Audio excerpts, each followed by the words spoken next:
आज मैं आपके साथ शेयर करने वाली हूँ अमेजिंग सी डिज़र्ट की रेसिपी जिसका नाम है कलाकंद। आ गया ना नाम सुनते ही आपके भी मुंह में पानी। तो चलिए देखते हैं कि इसे कैसे बनाया जाता है।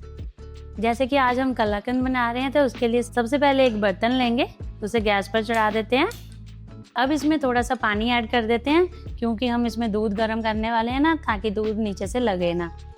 अब छेना बनाने के लिए यहाँ पे मैंने 1 लीटर के करीब दूध लिया है, जिसे मैंने पहले ही एक बार उबाल लिया था। अब फिर से इसे एक उबाल आने तक पकाएंगे क्योंकि हम इसका छेना बनाने वाले हैं ना, तो उबालना तो ज़रूरी है। मीडियम फ्लेम पर एक उबाल आने तक पकाते हैं। आप देख सकते हैं दूध को उबाल आना शुरू हो गया।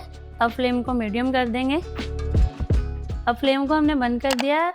अब 5 से 7 मिनट के लिए दूध को इस तरह से ठंडा करेंगे, बहुत ज़्यादा ठंडा नहीं करना। तो अब दूध को हमें फाड़ना है, तो उसके लिए यहाँ पे हम नींबू का यूज़ करेंगे। तो आधा नींबू का रस स्क्वीज़ कर लेते हैं। अब इसे डायरेक्टली नहीं यूज़ करना, इसमें थोड़ा सा पानी ऐड करके फिर इसे हम छेना बनाने के लिए यूज़ करेंगे।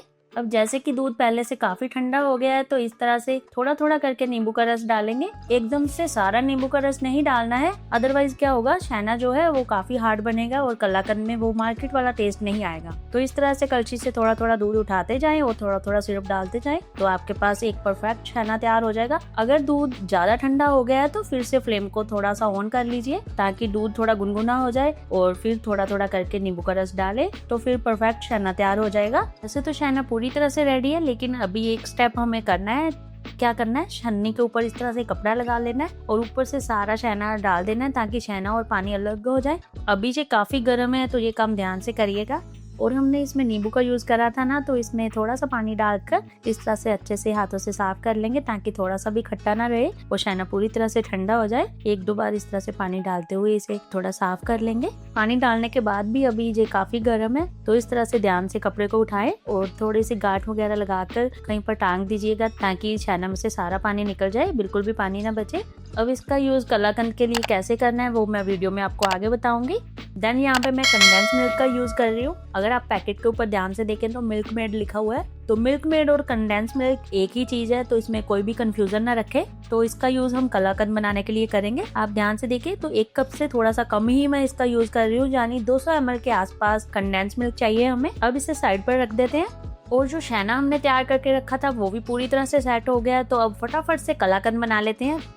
तो कलाकंद बनाने के लिए सबसे पहले एक बड़ा सा पैन गैस पर चढ़ा देते हैं। यहाँ पे मैं नॉन स्टिक पैन का यूज कर रही हूँ। आप भी कलाकंद बनाने के लिए नॉन स्टिक पैन का ही यूज करें, अदरवाइज क्या होगा, कलाकंद जलने के चांसेस रह जाएंगे। तो ये स्टेप बहुत इंपॉर्टेंट है। अब फटाफट से जो हमने छेना तैयार करके रखा है उसे इस तरह से क्रम्बल करते हुए पैन में ऐड कर देंगे। कोई भी घी की जरूरत नहीं है इसमें, सिर्फ हम 2 चीजों से ही कलाकंद बनाने वाले हैं। आप देखते जाइएगा कितना बढ़िया कलाकंद बनकर तैयार होगा, और टेस्ट का तो इसका जवाब ही नहीं। मैंने पहले भी ये रेसिपी ट्राई करी है और घर वालों को बहुत ही पसंद आई थी।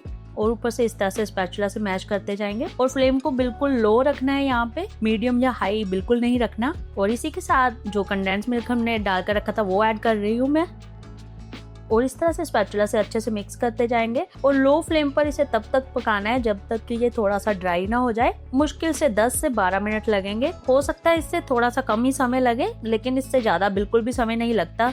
मैक्सिमम 10 से 12 मिनट ही लगते हैं।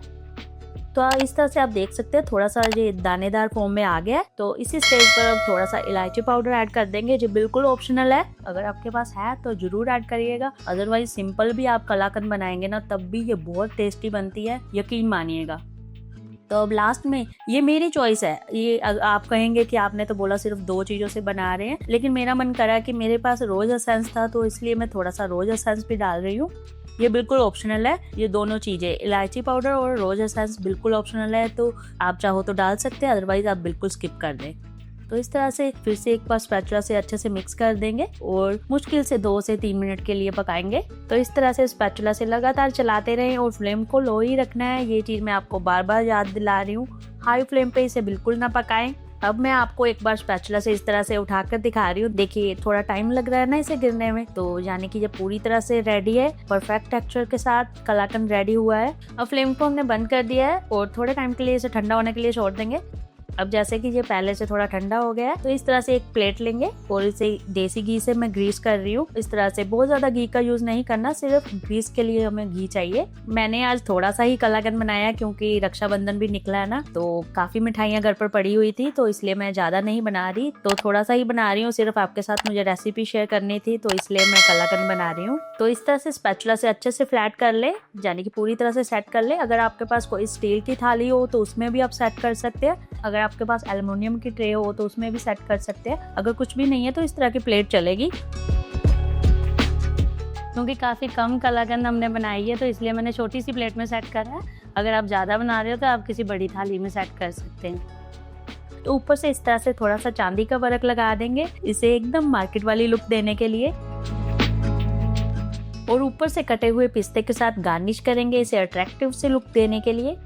अब जैसे कि इसे 2 घंटे हो गए हैं फ्रिज में रखे हुए, तो ये पूरी तरह से सेट हो गई है कट करने के लिए। अब इसको पीसेस में कट कर लेते हैं, छोटे या बड़े जैसे भी आप पीसेस कट करना चाहें, चॉइस आपकी है, तो आप उस हिसाब से इसे कट कर लीजिएगा। और हाँ फ्रेंड्स, अगर आप शहना नहीं बनाना चाहते या फिर आपको आता नहीं है, वैसे तो मुझे नहीं लगता कि इस वीडियो को देखने के बाद आपको शहना बनाना नहीं आएगा, लेकिन फिर भी बता रही हूँ, जिन लोगों के पास समय नहीं है, इसे और भी कम समय में बनाना चाहते हैं, तो उनके लिए बता रही हूँ। तो क्या करिएगा, तो मार्केट से पनीर ले आइएगा, जैसे कि आजकल 200 ग्राम की पैकिंग भी आती है पनीर की, तो उसे डायरेक्टली ग्रेट करके आप कलाकंद बनाने के लिए यूज कर सकते हैं। और हाँ, अभी मैं आपको खाकर तो बता दूं कि ये कैसी बनी है। मैं आपको एक बार तोड़कर भी दिखा देती हूँ। देखिए कितना दानेदार टेक्सचर आया है इसका, लग रही है ना एकदम परफेक्ट मार्केट वाली कलाकंद।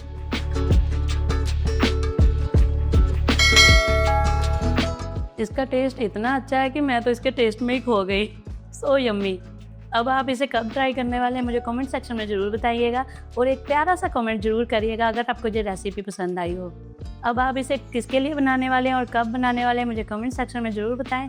अगर आपको ये वीडियो, ये रेसिपी थोड़ी सी भी पसंद आई हो तो प्लीज़ इस वीडियो को ज़्यादा से ज़्यादा लाइक और शेयर करें। फिर मिलते हैं अमेजिंग रेसिपी के साथ। Happy cooking.